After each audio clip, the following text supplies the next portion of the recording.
All right, hey, good morning.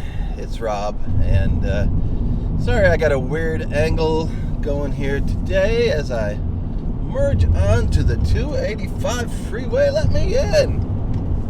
Anyway, so I'm just gonna work with what we got here as I am heading off somewhere today. Anyway, so I just watched the video. I wanted to react to now both the song and the video Now and Then by the Beatles.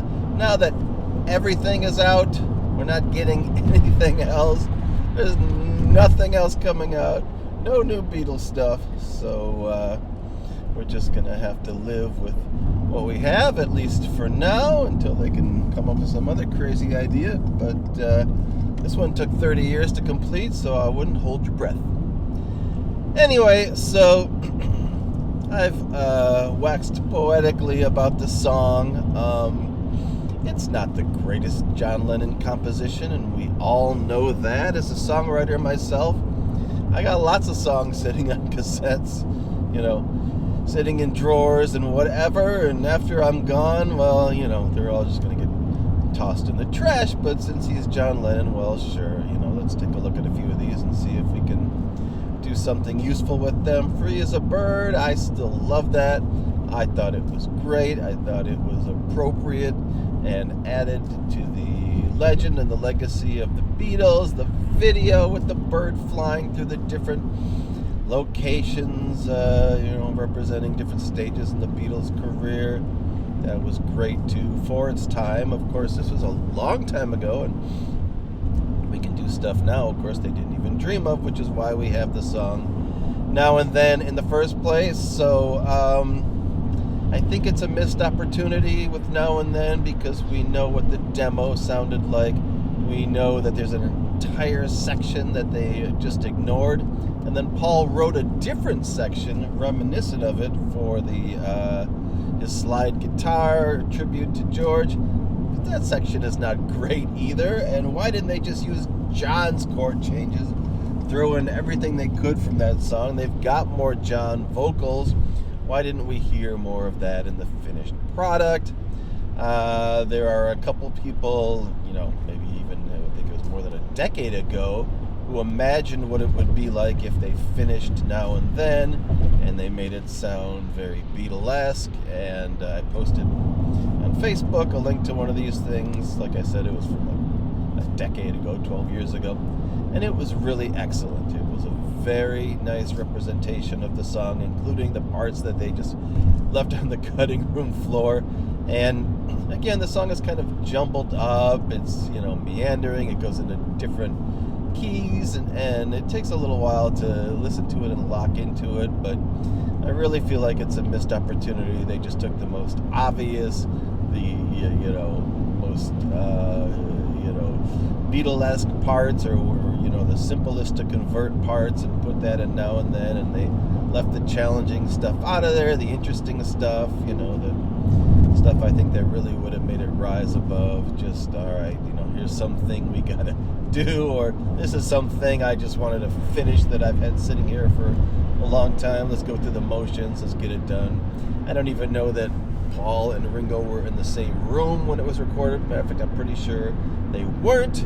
For the video, you see them together doing backing vocals, but I think they are just miming to the stuff that they sent in, over the internet or whatever. And I don't think they were even together when they worked on this, past what happened in 1995 or whatever.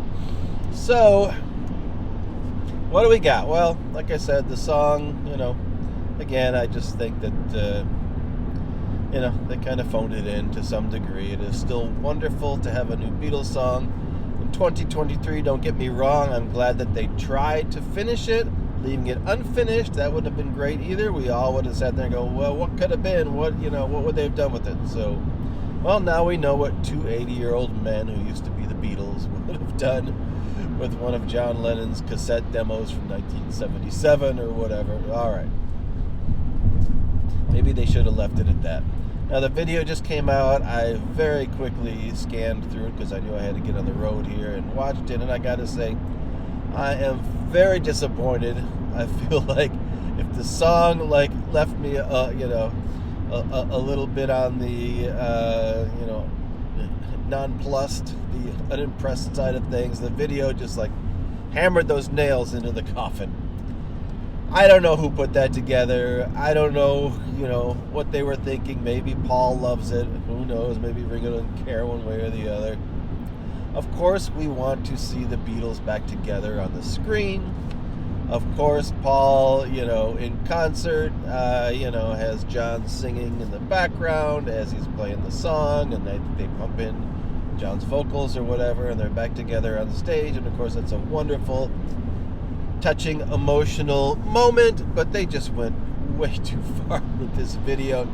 If you want to fade in George and John into a scene with the now, like I said, octogenarian members of the Beatles that are still living, okay, sure, we get it. We want to see that, and that'll be touching and whatever, but they just kept going and going and going in this video. And I think especially with the representation of John, he is dancing around looking like an idiot for at least half of this video. And this is like a touching, emotional, slow, minor key song. I know John did those things. I know he had a goofy, fun, silly side. Maybe they could have shown that for 2 seconds, whatever, as part of everything that they were portraying in the video. But literally, John is dancing around looking like a dummy. I don't think it's even footage of John that they interspersed. It looks like an actor or whatever. It looks like one of those kind of things where maybe they did motion capture and they had an actor dancing around and looking dumb, and they superimposed John's face or whatever on it. So whatever they did, and maybe I'll watch it again, but like I said, I am not a fan of the treatment that they presented to us for this song in the Beatles Now and Then video, just released just like an hour ago. And like I said, I think it's disrespectful to the legacy. It is specifically disrespectful to John, the tone of the song, the heaviness of this moment of, hey, we're never going to see any more Beatles stuff. And it's just kind of silly and dumb. So, not a fan of the video. The song is okay. Could have been better. I'll take what I can get with the song. But that video, man, I just because they can do it, just because they can have George and John standing alongside, Paul and Ringo and, modern footage or whatever, and that's fine to do, in small doses. It was cool to see them recording the song, Ringo playing the drums, Paul on the Beatle bass and singing the harmonies together. That was great. I don't know why they just didn't, leave well enough alone. Let us see more of that modern footage or whatever, or, fade in a bit of the early Beatles stuff or the stuff throughout their career. But like I said, they just kept hammering away. And the more I saw that footage, the more I saw fake John or whatever dancing like an idiot to a song that is, so far, emotionally, thematically from, a song that you would act silly and dance to and whatever. And I think they're making us, want to think that John would be so thrilled and happy and he'd be dancing that they finally finished this song. And we don't know that. We don't know that at all. John didn't hand, the Beatles the cassette and say, hey, let's see what we can do with these. That was Yoko. Yoko looks after John's legacy, and she thought, all right, the Beatles can do something with these, and they did with Free as a Bird, which I still think is excellent and a great representation of the Beatles in that time period. Real Love was okay. It's still a decent song and whatever, and I'm happy that they finished it up. And I understand there were challenges with Now and Then, and so they, just kind of packed it in for a while and couldn't figure out what to do. And then with the technology we have today, they were able to finally do what they felt, was right and just by, this song, and, make it something that, would be, like I said, respectful of the Beatles, canon of songs, and would, portray the band in a positive light and show us that, hey, there's still life in this band and that we can still get together and make some Beatles magic. And to some extent, okay, they succeeded, they got it done. But that video, I gotta say, I don't like it. I just, I don't know how much more I can say about it. It's not something I enjoyed. I don't think I want to even sit and watch it again. I liked the making of. I thought that making of video where they showed how they put it together, even though I know all that stuff about the cassette and the technology, lifting the vocal out of the mix, and all that was very cool and interesting and got us excited. But it just seemed like as we started on a high point with that trailer and the making a video and then the song, and now the actual now and then video, I think we just went down quality wise. I don't like it. I'm not gonna keep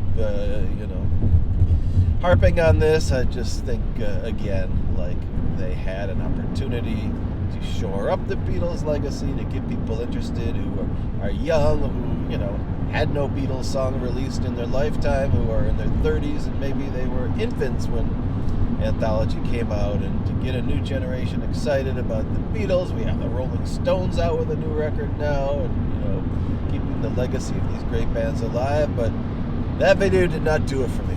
All right, I'm going to concentrate on my driving, and we'll check in with you later. See ya.